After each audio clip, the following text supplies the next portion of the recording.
नमस्कार किसान साथियों, मैं हूं एनिल बंबोरिया और आप देख रहे हैं मेरा यूट्यूब चैनल खबरों का पिटारा। किसान साथियों, एक बार फिर से मौसम के बिगड़ने की खबर यहां पर देखने को मिल रही है और इसी कड़ी में बारिश का अंदेशा भी मध्य प्रदेश के अधिकांश क्षेत्रों में यहां पर देखने को मिल सकता है। किसान साथियों, आने वाले 4 और 5 तारीख को मौसम खराब रहेगा। इसके साथ ही 29 जनवरी को भी मध्य प्रदेश के कुछ जिलों में बारिश की संभावना यहाँ पर देखने को मिल रही है।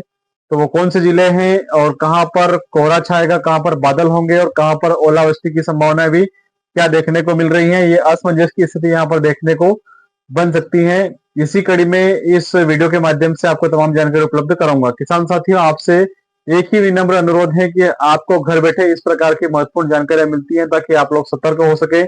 आपसे मेरा आग्रह है कि मेरे चैनल को सब्सक्राइब अवश्य कर लीजिएगा और पास में जो बेल आइकन का बटन दिखाई दे रहा है उसको दबा दीजिएगा ताकि समय रहते मेरे सारे वीडियो का नोटिफिकेशन आपके मोबाइल पर आ सके और आप समय पर अलर्ट हो सके। चलिए जानते हैं कि 29 तारीख को कहां कहां पर बारिश की संभावना देखने को मिल रही है।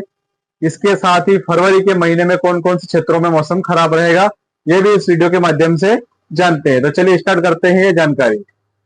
29 जनवरी को जो मौसम की संभावना देखने को मिल रही है वो भोपाल, सीहोर, राजगढ़, ब्यावरा, सागर, बैतूल, इटारसी, छिंदवाड़ा, इन क्षेत्रों में यहाँ पर बारिश की संभावनाएं देखने को मिल रही हैं। लेकिन किसान भाइयों, एक राहत की बात यह है कि ये जो पश्चिमी विक्षोभ यहाँ पर फिर से तैयार हुआ है, इसमें बहुत ही अधिक नमी नहीं होने की वजह से यहाँ पर कहीं पर भी कोहरा देखने को नहीं मिलेगा।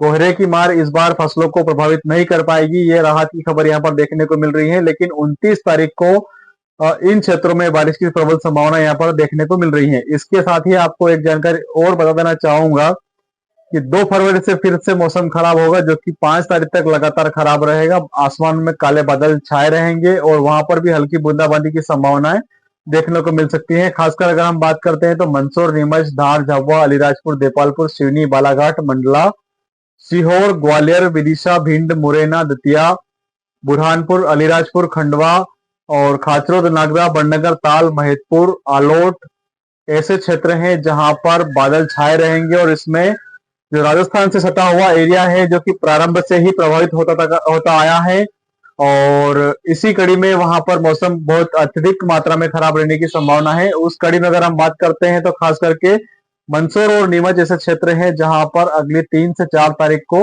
हल्की बूंदाबांदी की संभावना यहाँ पर देखने को मिल रही है। शेष जितने भी जिले हैं वहां पर बादलों का जमावड़ा रहेगा।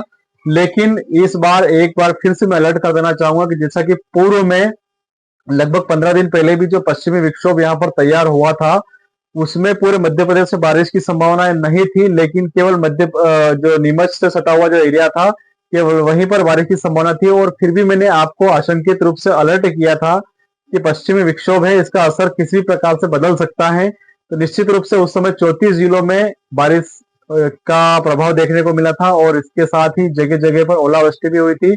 तो चूंकि इस समय में भी हमें बेहद सतर्क रहने की आवश्यकता है। हालांकि वर्तमान में जो पश्चिमी विक्षोभ का जो असर देखने को मिल रहा है वो नीमच जिले में बहुत अत्यधिक मात्रा में देखने को मिलेगा। यहाँ पर बारिश की संभावना देखने को मिलेगी। लेकिन शेष जो जिले मैंने आपको बताए हैं उन जिलों के किसानों को भी यहाँ पर सावधान अलर्ट रहने की आवश्यकता है। और आपके क्षेत्र में अगर शादी विवाह का काम चल रहा है या अन्य मांगलिक कार्य चल रहे हैं तो आपको निश्चित रूप से 29 तारीख को भी सतर्क रहने की आवश्यकता है, क्योंकि पश्चिमी विक्षोभ का असर किसी भी क्षेत्र की तरफ मोड़ सकता है और जहां पर तापमान का दबाव वहां पर होता है वहां पर उसकी उग्रता और बढ़ जाती है। इसके साथ ही आपको और अन्य जिलों के किसानों को भी बता देना चाहूंगा, आम नागरिकों से भी अपील करना चाहूंगा कि आपके क्षेत्र में अगर 2 फरवरी से लेकर के 5 फरवरी के बीच में कहीं किसी प्रकार का मांगलिक कार्यक्रम है या आपकी कोई फसल सूख चुकी है जिसे आप काटने के कगार पर हैं, या कटी हुई फसल अगर खेत की मेड़ पर रखी हुई है, तो निश्चित रूप से ऐसी फसलों की सुरक्षा के उपाय हमें यहाँ पर कर लेने चाहिए। अब बात करते हैं ठंड से राहत की। तो ठंड से राहत जो है वो कम से कम 14 फरवरी के बाद में हमें निश्चित रूप से मिलना शुरू हो जाएगी। दिन का तापमान उस समय बढ़ जाएगा और वर्तमान में जो रात का तापमान यहाँ पर 12 से 13 डिग्री सेल्सियस देखा जा रहा है, वो 16 से 17 डिग्री सेल्सियस तक यहाँ पर पहुंचना शुरू हो जाएगा। तो निश्चित रूप से जो ठंड का कहर अभी देखने को मिल रहा है, हर जगह अलाव का सहारा लेना पड़ रहा है, ठिठुरन भी देखने को मिल रही है। इससे निजात हमें लगभग 14 फरवरी के बाद में देखने को मिल सकती है। उम्मीद करता हूं मेरे द्वारा दी गई जानकारी आपको अच्छी लगी होगी। आपसे एक बार फिर से अपील करूंगा कि मेरे चैनल को अगर आपने अभी तक सब्सक्राइब नहीं किया है तो निश्चित रूप से इसे सब्सक्राइब कर लीजिएगा और पास में जो बेल आइकन का बटन दिखाई दे रहा है उसे दबा दीजिएगा और लाइक भी कीजिएगा। अन्य किसानों के साथ इसे साझा कीजिएगा, शेयर कीजिएगा ताकि सारे लोग समय रहते अलर्ट हो सके। इसी आशा और विश्वास के साथ आपका NL Bamboria TV news reporter Khachrod.